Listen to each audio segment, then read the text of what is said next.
Good Shabbos again, everyone. And let me tell you a story you may have heard of before. The story is told of three elderly Jewish women who are seated on a bench in Miami Beach. And each of the women are bragging about how devoted their sons are.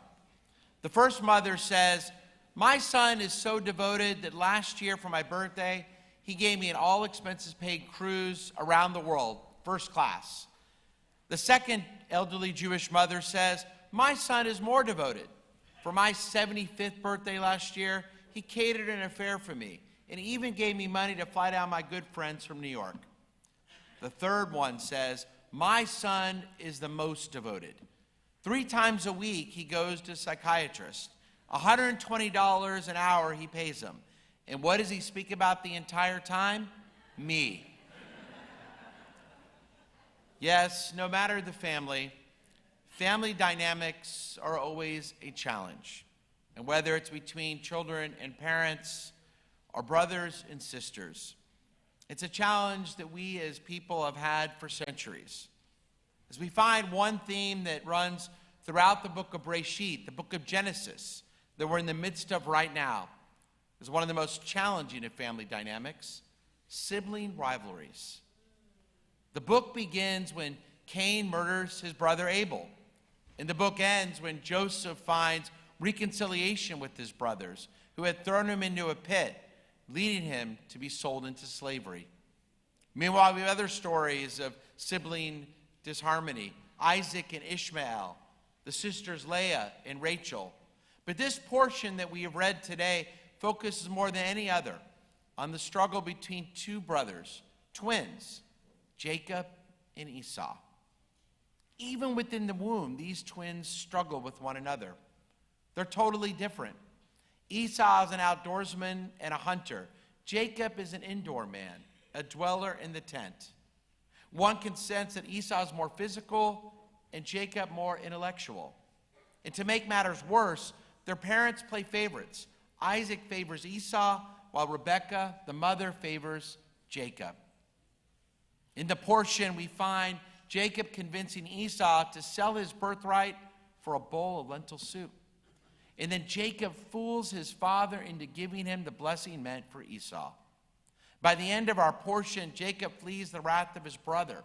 We see sibling rivalry at its worst.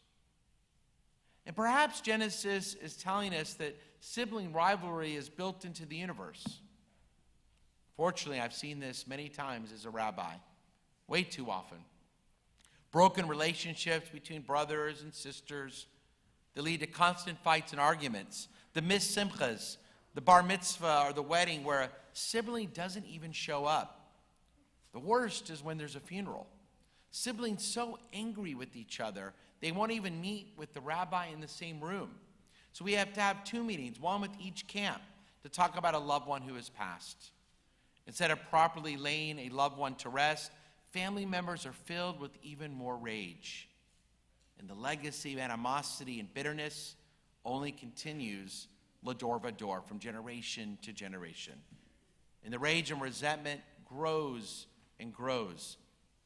It's not the way my brothers and I were raised by my parents. Yet, years ago, with my youngest brother, we had a major falling out. As I mentioned before, we've always been close. But years ago, we had several arguments and disagreements, too many unkind words and hurtful deeds, a major falling out. And it was awful. We could not even grant each other forgiveness. And perhaps in some perverse way, it made each of us feel empowered.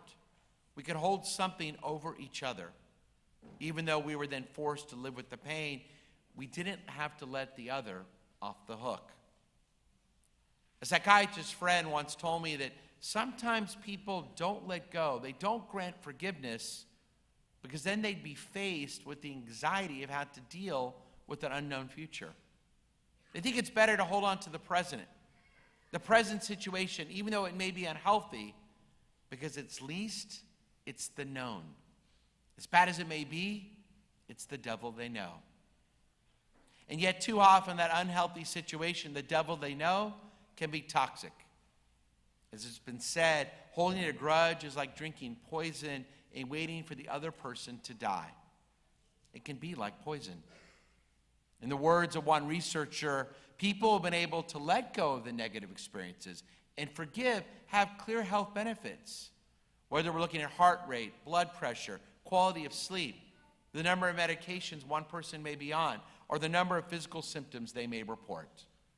Almost every way they thought to measure it, people who have been able to think forgivingly show health benefits. Rabbi Abraham Tversky, who's a psychiatrist who works with addicts, once a patient told him, carrying resentments and grudges is like letting someone who you don't like live inside your head rent-free. And Rabbi Harold Kushner teaches that once he knew a woman who had been mistreated by her husband and who 10 years after her divorce could still not surrender her rage. So the rabbi counseled her. For 10 years, you've been walking around with a hot poker in your hand, ready to throw it at your ex-husband. But you've never had the chance. All you've done is burn your own hand. And Rabbi Kushner also teaches you can blame your parents for the pain you feel, but not for the pain you cause.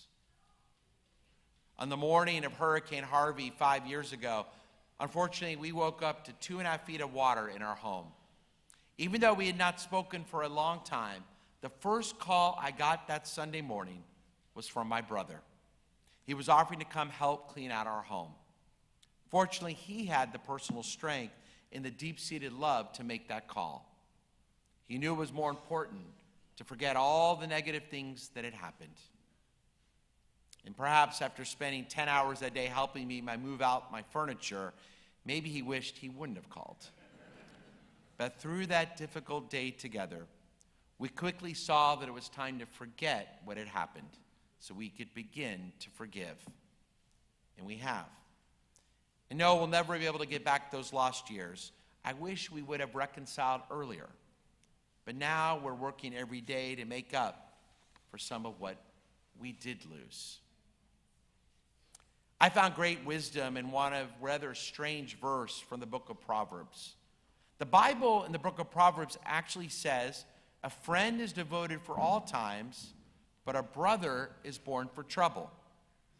Because at first glance, this verse seems to say that friends are wonderful, but siblings are trouble.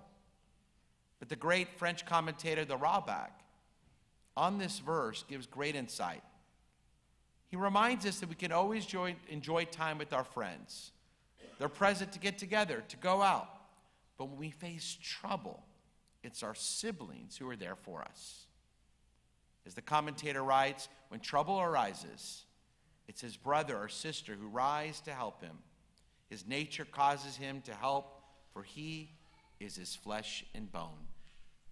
Siblings can help siblings in times of trouble because that is their nature.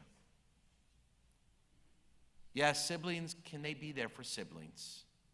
And we find in the end of the book of Genesis, finally, we see resolutions to the sibling rivalries we read too much about in this book. Joseph reconciles with his brothers. Even Jacob and Esau have a small reconciliation.